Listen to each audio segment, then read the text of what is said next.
So today, as you can see on my table here, I have a lovely PS5. This is the digital edition. And before I even get this thing set up, which this is not a setup video so much of the player as it is adding additional storage, because a lot of people already know this, games are big, and if you're going all digital, you better get some storage space. So what I did is I bought an NVMe. This is the P5 Plus from Crucial, which in my opinion was the best value that I could find online. So this is a 2 terabyte NVMe SSD. You also need one that actually has a heatsink. So you can buy a whole bunch of different ones with heatsinks, or you can buy your own, attach it to that guy, and you basically have a nice PS5 2 terabyte additional for, well, at least save yourself about 100 and some bucks. So that's what I'm doing, and I haven't even opened the box of this yet.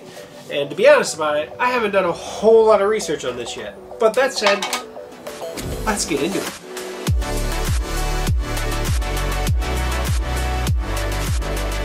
Hey folks, welcome back to GeekSmart. So obviously we went through what we're all going to do.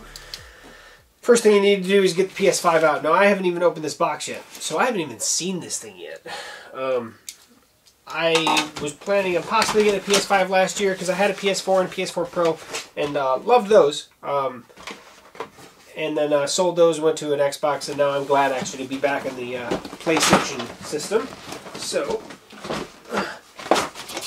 let's just get the system out. Now I have not done a whole lot of research in this, but I don't think it's going to be difficult at all. But I did want to show you, at least showcase what I'm doing on a video rather than just going for it. There's a controller, power, manuals that I'll probably never read. What do we got? We got HDMI cable. We actually have maybe the stand. I'll keep that in there for now. A USB-C to USB-A cable. I'm sure that's for syncing the controllers and charging them. Get that out of the way. And the system itself. Okay.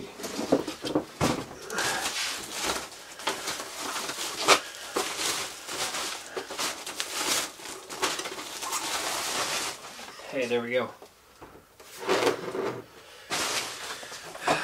So, in all reality, I'm probably going to have to look in there real quick to see exactly what's the proper way of doing this. Because like I said, I haven't really looked into it. I just knew that I wanted to do it, and I found out what was compatible, ordered the stuff that was compatible, and I'm not even starting this thing up before I get that in there. I want to be ready to go. So let me look at this real quick, and I'll figure it out. Okay, I'm going to chime in here real quick before we go on. Now, I'm going to continue to play this in its normal way. However, I wanted to say I did make a mistake. I put the SSD into the PS5 prior to ever turning it on. So I had never initialized it or anything. Don't do that. I found out the hard way that you can't do that. You got to get it fully operational, then turn it off, then add the SSD. So if you're talking about a brand new PS5, stop right now before you do anything and go set it up. Get your PS5, get everything set up like you want it, then stop, turn it off. Once you have it turned off, pull it back down, then follow these steps. But I did want to say that. But I'm going to leave it go. You're going to see how I erred and did that, and then I had to actually take it out, set it up, then put it back in. So that said, back to me. Okay, so first I kind of wanted to get the PS5 opened up, but in order to do that, I have to lay it down. In order to lay it down, put a protective thing down here. So this is just kind of the styrofoam stuff that it came with. Boom, boom, boom. And PS symbol down. And I want these ports, so the power ports and everything facing away from me. So I'm over here, obviously. And then supposedly we lift up on, these are the two corners.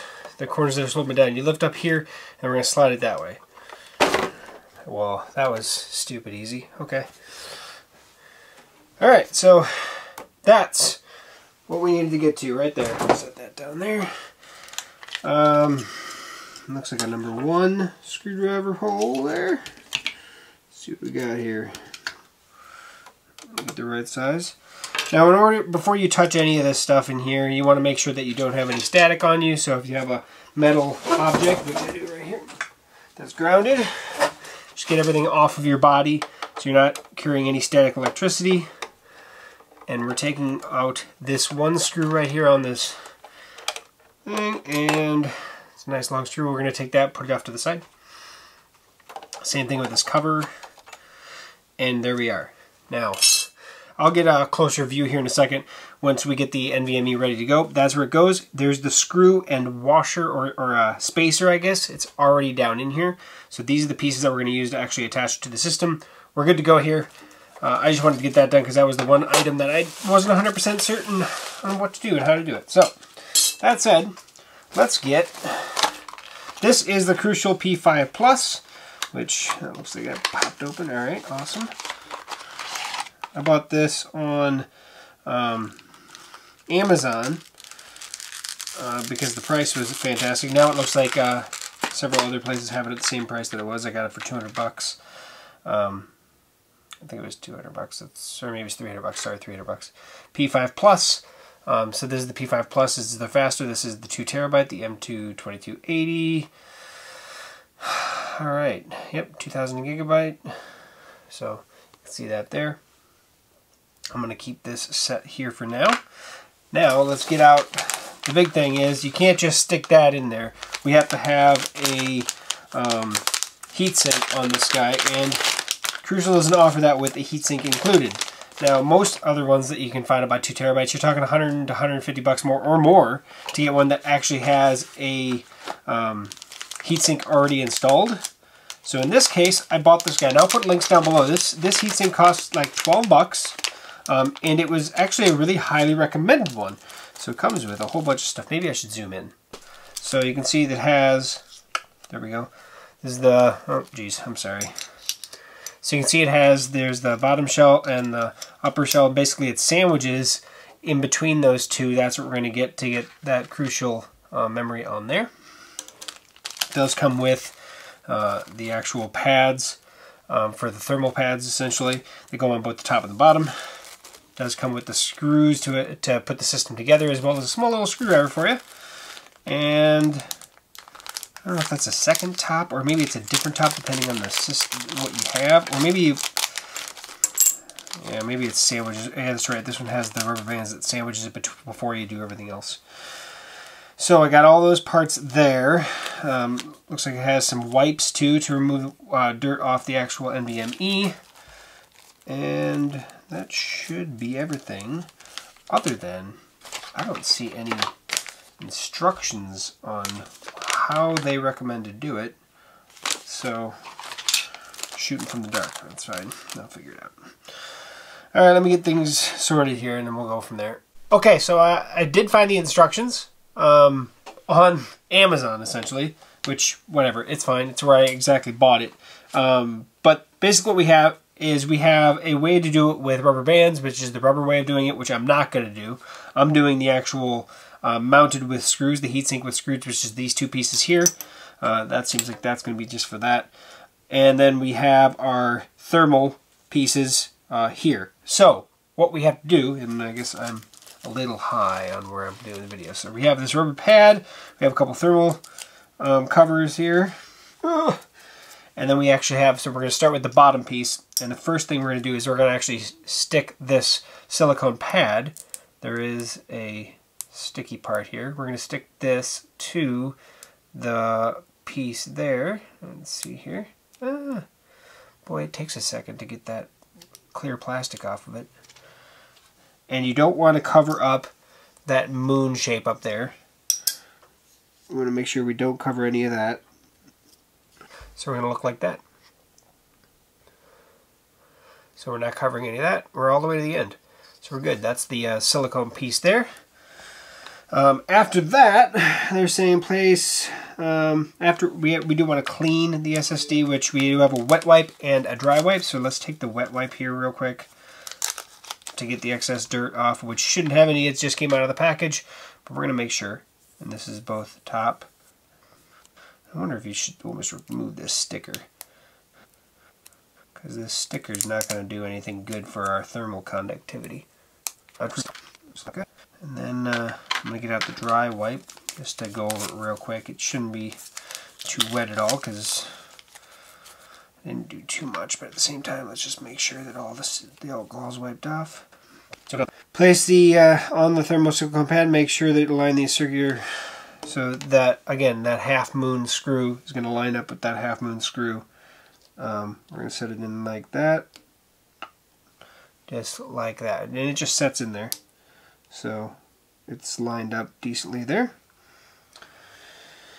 Alright, make sure that, okay, so remove the double-sided protective film on the light blue thermosilica gel pad. And of course this is probably going to depend on the size, maybe? Yeah, it's going to be the larger of the two.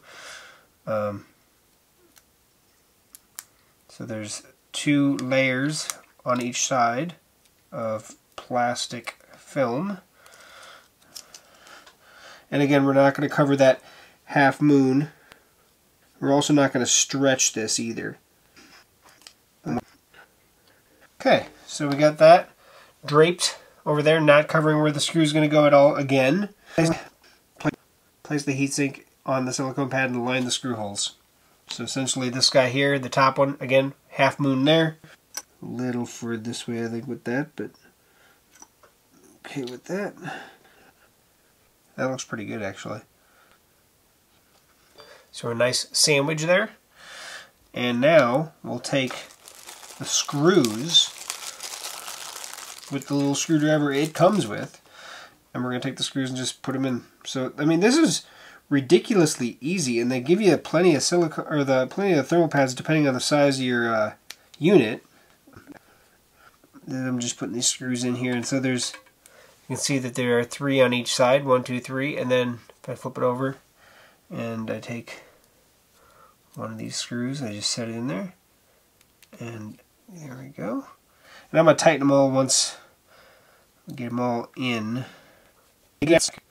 All of them are in. I'm just going to give it a nice squeeze, and while I'm squeezing it, I'm going to go ahead and tighten all these up, because that just makes sure that that thermal paste is good contact with both sides, both the heatsink side as well as the actual NVMe as well. So we have our ends sticking out here. That's going to go into the unit, and then where our screw is going to go, we have plenty open there. Okay, let's I guess head over to the PS5 and get this thing in here, because we're basically set here. Okay, so we are ready. Like I said, there is a screw right here, as you can see, and there we go ahead and remove that screw.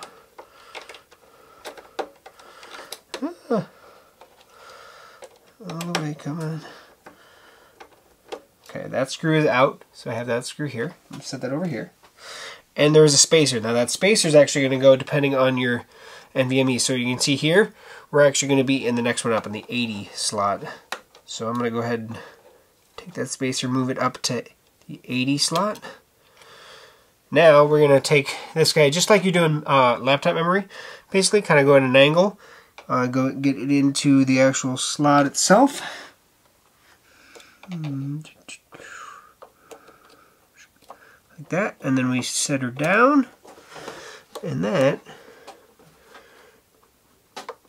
should be it. We put the screw back in.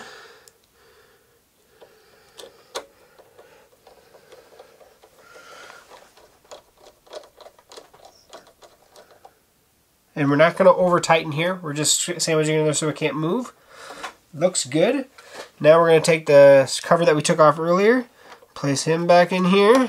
Oh yeah, that fits good. And we set that, and we put that back on here. Okay, I wanted to get back on here where you can see me again. So we're going to go ahead and put this back on. I want to see exactly how this actually goes on, so that I can see how it goes in. Okay, so basically there are these guys here that slide into these holes here, and so you know which way it's going to go, because it's obviously can only go in this direction. You can see all the holes, so we just aim it back into how it's supposed to go, and that's it. Okay, so that's that corner there is essentially the link that locks it in. Well, that was really easy to put back in. Holy cow. Okay, That's awesome. So now we are set. We have the NVMe installed. I'm gonna go ahead and start it up, and I'm gonna get this installed, set up my way, and I want to see if it actually just comes up like normal, or if there's anything else we have to do this, and we'll finish the video with that. Okay, so I loaded the system. I actually did have to take it back out and start up the PS5 without it in. Now I have it reinstalled, and right when I turned it on, I get this where we have to format. Let me get my controller turned on. Format M2 card. It formats the card. And read speed looks like it matches what they need. And formatted. Sweet. And we can actually change the installation with setting storage installations change. Okay, cool. All set. So in here we can actually not only see how much storage is available on the system as well as the M2. Right now I'm not using USB, but installation, I can actually change which one, where PS4 versus PS5 games get stored. So I chose the external storage for the PS4 for now, and then I can always change this again later. So there we go. And that's it. Essentially, once you place it in, you can go through the software and adjust what kind of games you want to be placed on what hard drive. So essentially how I set it up was I had all my PS5 games set up to go onto my primary hard drive that came with the system, and then all my PS4 games that I had a larger library of anyway, put on the secondary SSD, the one that I just installed. So that was my thought process behind it. Obviously I can overflow as needed, and I can always change that. So that's the nice thing about it. Install wise, very easy, to be honest. The hardest part of this install would have been installing the heatsink on the SSD that I purchased. Now you can buy an SSD that already has that installed, which means it's essentially plug and play, or plug, screw in and play, right? Not difficult. It's easy to remove the cover. It's easy to get to where it installs. So I have to give Sony 2 thumbs up. You made it really easy, just like replacing the hard drive in the PS4 was. So, yeah.